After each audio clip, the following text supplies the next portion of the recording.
Está connosco em estúdio a psicóloga Roberta Frontini, que nos vai ajudar a analisar este fenómeno. Boa noite, obrigada pela disponibilidade. O que é que podem sentir estas crianças, muitas vezes vítimas, como ouvimos, deste tipo de preconceito, por vezes violento? Que efeitos é que isto pode ter nelas? Isto pode ter inúmeros efeitos e a longo prazo não nos podemos esquecer de duas coisas. Primeiro, que a escola é suposto ser um lugar seguro, onde elas sabem que vão ter alguém que as proteja. E, portanto, a partir do momento em que vão para um sítio com esse intuito e veem exatamente o oposto, para elas isto é uma parte importante do mundo delas. E esta era a segunda coisa que é importante percebermos, é que elas passam muito tempo na escola.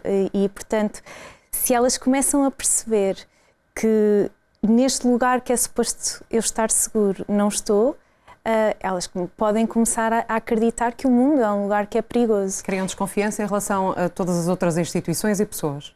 Sim, eventualmente a outras pessoas, porque depois isto é generalizado, não é? Nós temos que perceber que as crianças, quando vêm ao mundo, não vêm tipo tábua rasa, não é? Não, tirando algumas questões, obviamente, não sabem como lidar com o mundo, com a sociedade, com as pessoas, o que esperar do futuro, dos outros. E, portanto, é no contacto com os familiares, com os amigos e, sobretudo, na escola que vão perceber estas coisas. E se este é o início... E quando falava há pouco em consequências a longo prazo, já numa fase adulta, que tipo de consequências é que podem ter podemos esperar para estas crianças? Várias questões, nomeadamente não só a forma como se vêem a si próprias, a forma como veem os outros e o mundo, e isso gera muitas vezes sintomatologia, por exemplo, ansiosa ou depressiva, por exemplo. Mas eu acho que mais do que isso é a forma como, por exemplo, a pessoa se pode ver a si própria como inferior ou como diferente dos outros. Baixa autoestima. Por exemplo, temos muitas pessoas na nossa consulta no Hospital Cruz Vermelha que vêm com estas questões. Muitas vezes dizem-nos, mas eu não passei por nenhum trauma. Isto são situações traumáticas, isto que vimos. Mas às vezes são questões repetidas ao longo do tempo com agentes importantes da nossa vida, familiares ou professores ou colegas, e que depois deixam marcas a longo prazo. E por isso é preciso também ter consciência desse trauma. Como é que estas crianças, estes jovens, devem ser ajudados a nível psicológico pelos pais e também pela comunidade escolar? Bom, em primeiro lugar é muito importante que a comunidade escolar saiba que estas coisas possam acontecer e saiba como devam intervir, não é? Muitas vezes eu tenho miúdos em consulta que são vítimas de bullying e que dizem que repetidamente informaram um professor ou um auxiliar ou alguém de que isto estava a acontecer e a resposta foi isso são coisas de miúdos, isso passa. Portanto, é importante nós percebermos que estas coisas acontecem, não é hipervalorizar tudo, mas perceber muito bem o que é que está a acontecer e depois a escola tem que agir como este lugar seguro que é suposto ser.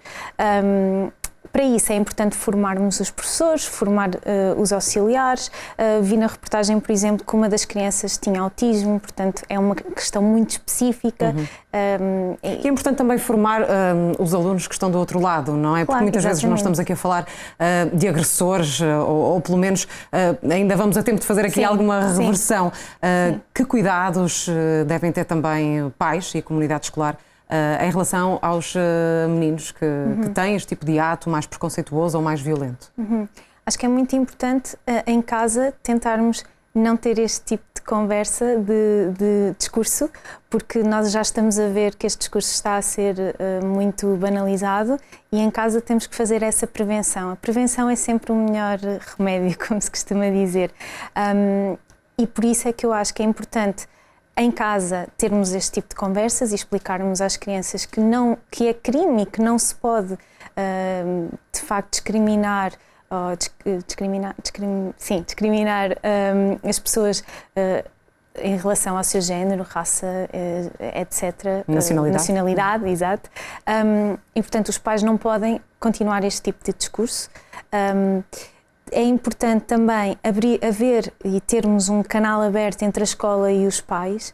Isto é muito importante, porque às vezes os pais também depois dizem isto são coisas de miúdos, se calhar eu não me devo meter, mas se a escola tiver esta abertura e se esta comunicação for regular e for típica desta escola, acho que vai correr tudo muito melhor e a criança vai se sentir mais à vontade. E depois há coisas que se podem fazer com as próprias crianças, por exemplo, promover atividades sobre diversidade cultural, por exemplo, e pedir a alguns grupos para fazer trabalhos, por exemplo, sobre esta cultura. Diferentes culturas. Sim. A prevenção acho que vai ser sempre a melhor. E perceber que as diferenças podem ser muito positivas. São. Roberta Frontini, obrigada pela sua presença aqui em estúdio. Boa noite. Obrigada.